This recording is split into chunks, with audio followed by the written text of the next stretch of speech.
ఈ 87 సంవత్సరాల వయసులో మీరు ఎంత కష్టపడి ఇంత రీసెర్చ్ చేస్తున్నారంటే. ఇంకో బుక్ రాస్తాను చూడండి. ఇప్పుడు మీలాంటి వాళ్ళకి అవును ఇంట్రెస్ట్ ఉన్న వాళ్ళకి ఇలా ఇప్పుడు ఎందుకంటే ఈ బుక్ ఇది రాస్తున్నా.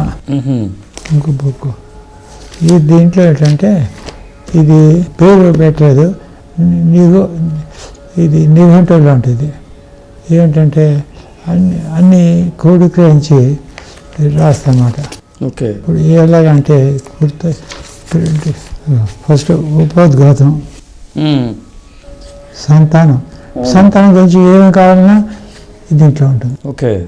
మూడోపాటు జీవిత భాగస్వామి, వివాహం చేసుకోవాలి, ఎలాంటి పిల్లలు చూడాలి, ఎలా చేయాలి, సంతానం కలుగుతుందా కలదా, పుత్ర సంతానం ఉంటుందా, సంతానం అన్నీ ఉంటాయి దాన్ని. ఓకే.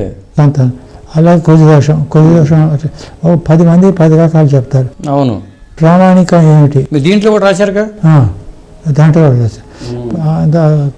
అది అయితే ఇంకా డీటెయిల్గా కుజదోషం, నాగదోషం, కాలస్వదోషం ఉంటుంది, పితృశాపం, మాతృశాపం, వివాహ సమయం, మా అమ్మాయికి ఎప్పుడు పెళ్ళిస్తున్నా అంటారు, వివాహ సమయం, సహసూర్యం, ద్వికళత్ర దోషం 2 బారు, ఇలా 10 చాప్టర్స్ రాశాను. ఓకే. ఇంకా కొన్ని విద్య, అబ్బాయికి విదేశయానం అలా ఇంకా రాస్తే ఏంటంటే పాపులర్ అయిపోతుంది. ఎవరికి కావాలంటే అది కరెక్టే కదా, అది కదా ఆలోచన వచ్చింది. ఇంపు పెట్టి జాతకం చూసి సవ్యం అపసవ్యం 2 వేసి చూపిస్తున్నా. ఓకే.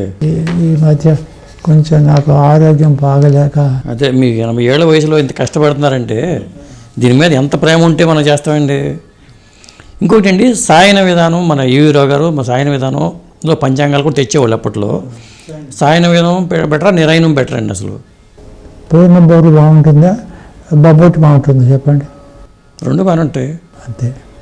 సాయన సిద్ధాంతంలో వాడి మనం ఏం చేస్తాం, స్వస్తి పరవనవ సంవత్సర చంద్రమాయన అంటాం. మనం చంద్రుడు ఎక్కడ ఉంటే చంద్రుడు ఏ నక్షత్రంలో ఉంటుందో అది రాశి అవుతుంది. వాళ్ళకి ఏంటంటే అది కాదు, సూర్యమానం. మన దృక్ సిద్ధాంతం పాలతం అని మన చంద్రుడు వాడికేమవుతుంది. అందుకని ఆ 15 రోజులు తేడా అవటం వల్ల, చంద్రుడు చెడు చూడటం వల్ల ఏమవుతుందంటే మనకి వాళ్ళకి అమావాస్య చాలా గొప్ప. అవును. మనకి లగ్నం చంద్రమానం బాగా, అందుకనే పౌర్ణమి నుంచి పౌర్ణమి లెక్క. అవును. వాళ్ళకి అలాగే కాదు కదా. కాబట్టి రెండోది ఇది అది కాదు, ఏదైనా పర్వాలేదు.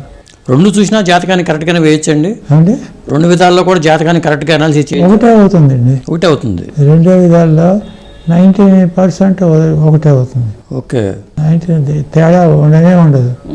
ఏదైనా 1 డిగ్రీ 2 డిగ్రీస్ వస్తుంది. అంటే ఉదాహరణకి నా జాతకాన్ని తీసుకుంటానండి, రవి వృశ్చిక రాశిలో ఉంటాడు, కానీ భావచక్రంకి వచ్చేసరికి తులలోకి వస్తున్నాడు.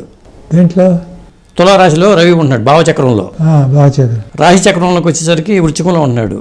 అప్పుడు ఎలా చూడాలి సాయనంలో? అసలు అంటే మీరు యాక్చువల్గా మళ్ళీ రవి మీకు పర్మనెంట్ అక్కడ. రవి లగ్నం వృశ్చిక లగ్నమే. వృశ్చిక లగ్నంలో ఎవరున్నారు? రవి కుజుడు మిత్రులు. అవును. లగ్నంలో రవి ఉంటే ఇప్పుడు కూడా కోపిదారి మనిషిగా ఉంటాడు. తాత్కాలిక కోపం. ఓకే. మీకు ఉందనుకోండి, ఏమనుకోకూడదు. అంటే ఏమనుకోను, మీకు తాత్కాలిక కోపం ఎక్కువ. అవును. మళ్ళీ గంటలో తగ్గిపోతుంది. ఆ కోపం ఏంటంటే ఉద్రేకపూరితమైనటువంటి కోపం 15 నిమిషాలు 20 నిమిషాలు తగ్గిపోతుంది. ఓకే. ఆ కోపంలో ఏదైనా మాట అన్నా కూడా ఈ మాట అంటున్నామే అనే ఆలోచన లేకుండా ఎదుటివాడిని తిట్టాలని అవగాహనతో అంటారు.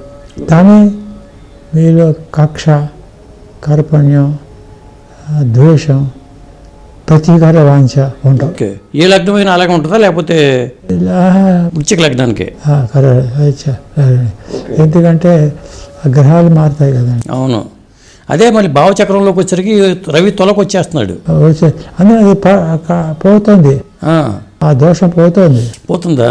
మీ భావం మారిపోతుంది.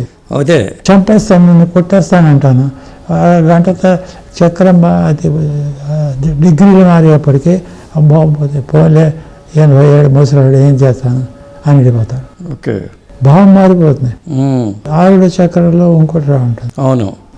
అలా మారుతాయి. అవి మనం తెలుసుకోవాలి.